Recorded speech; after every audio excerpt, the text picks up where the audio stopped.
Phrasal verbs. What are phrasal verbs? A phrasal verb is a combination of words, a verb plus a preposition or a verb plus an adverb, that when used together usually take on a different meaning to that of the original verb. Phrasal verb examples are as follows: break down, check in, and tear up.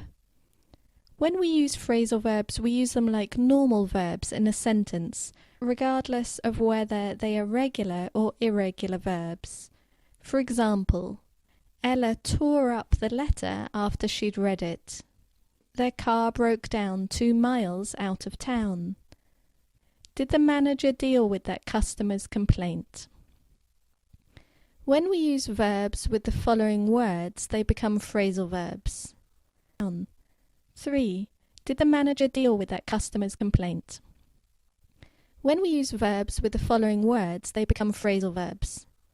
In, up, on, away, round. So you can say put up, get on, take off. These are phrasal verbs.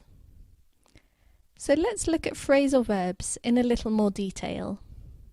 We often use out, off, up, etc. with verbs of movement. For example, get on, drive off, come back, and turn around. But often the second word, which is out, off, up, gives a special meaning to the verb. For example, break down, look out, take off, get up, get on, and get by. We use phrasal verbs in everyday language rather than formal language. We cannot usually guess the meaning from the combination of words. Some of them have more than one meaning. 2-part verbs that are unsplittable. Verb plus preposition. We cannot put the object between the verb and preposition. We can sometimes guess the meaning. I came across this word in a magazine. To find something by chance. What are you getting at exactly? Suggesting. I won't stand for this behaviour any longer. Tolerate. It took me a long time to get over my illness.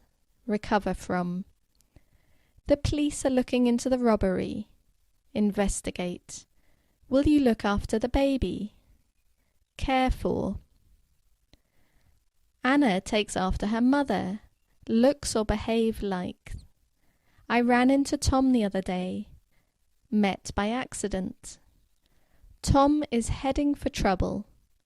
Go in the direction of. When I laughed, everyone joined in. Do the same activity. Let's run through the details. Explain.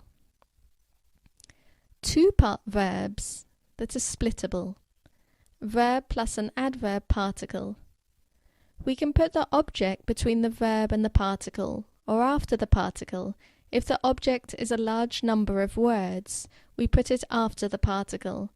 If the object is a pronoun, e.g. me, it, him, we put it in between the verb and the particle.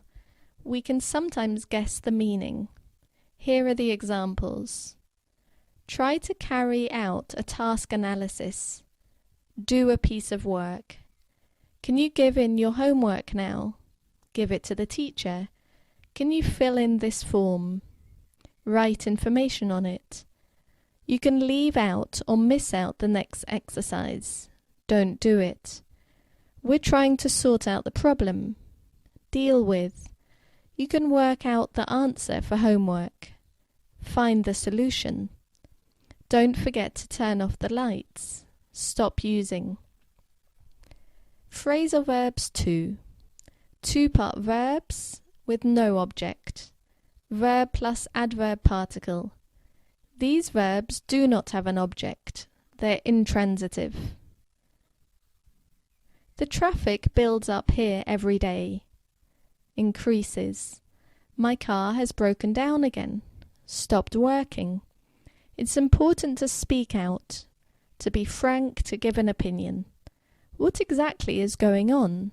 Happening. The feeling of shock gradually wore off. Go away. Stop showing off. Behave to attract attention. Jim always turns up late. Arrives often unexpectedly. 3-part verbs unsplittable. Verb plus adverb particle plus preposition. The object always comes after the preposition. Have you come up with any ideas yet? Think of: when are you going to get round to your work? Finally do something. We've come up against a problem. Met a difficulty. She didn't get away with cheating in the exam.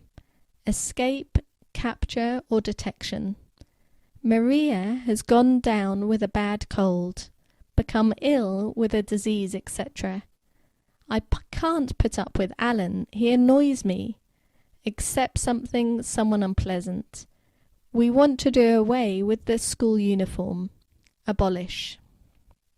As a phrasal verb is followed by a preposition. For example, to run away from, to keep up with, to look forward to cut down on. Verb plus adverb particle plus preposition plus object, or verb plus particle no object. We've run out of milk again. The milk has run out. We have none left. I'll catch up with you later. Anna can't catch up. Go faster to reach someone. Did you get on with or along with David? Do you two get along? Do you have a good relationship with? Everyday spoken language is full of fixed expressions that are not necessarily difficult to understand. Their meaning may be quite transparent, or which have a fixed form that does not change. So these have to be learnt as a whole expression. These expressions are often hard to find in dictionaries, so listen out for them. Conversation building expressions. These are some common expressions that help to modify or organize what we're saying. There are many more expressions like these. Please have a look at this table.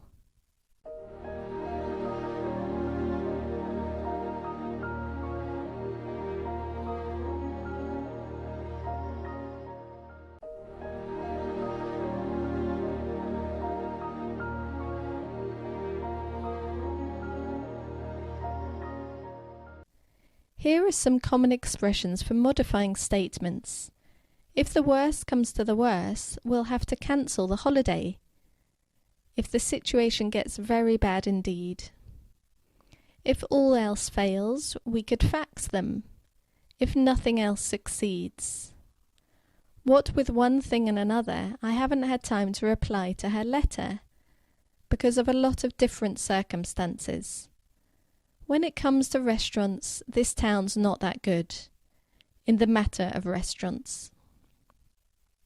As far as I'm concerned, we can eat at any time, as far as it affects me from my point of view. As luck would have it, she was out when we called, as a result of bad luck. Okay, so now let's look at as, like. As similes are easy to understand. If you see the phrase as dead as a doornail, you don't need to know what a doornail is, simply that the whole phrase means totally dead. But remember, fixed similes are not neutral. They are usually informal, colloquial, and often humorous, so use them with care, and keep them generally as part of your receptive vocabulary. Creating a picture in your mind can often help you remember the simile. As blind as a bat, as thin as a rake, as strong as an ox, and as quiet as a mouse. Some can be remembered as pairs of opposites, as heavy as lead versus as light as a feather, as drunk as a lord versus as sober as a judge, as black as night versus as white as snow. Some other useful as phrases. The bed was as hard as iron, and I couldn't sleep. I'll give this plant some water. The soil's as dry as a bone. He's as mad as a hatter. He crossed the Atlantic in a bathtub. She told the teacher, as bold as brass, that his lessons were boring. Sometimes the second part can change the meaning of the first. The princess's skin was as white as snow, beautifully white. When he saw it, his face went as white as a sheet, pale with fear or horror. The fish was bad, and I was as sick as a dog, vomiting.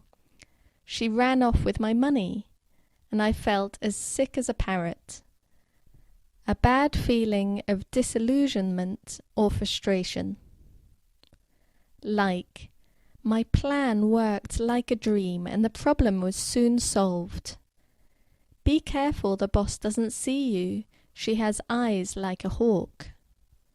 No wonder he's fat. He eats like a horse and drinks like a fish. Did you sleep well? Yes, thanks, like a log.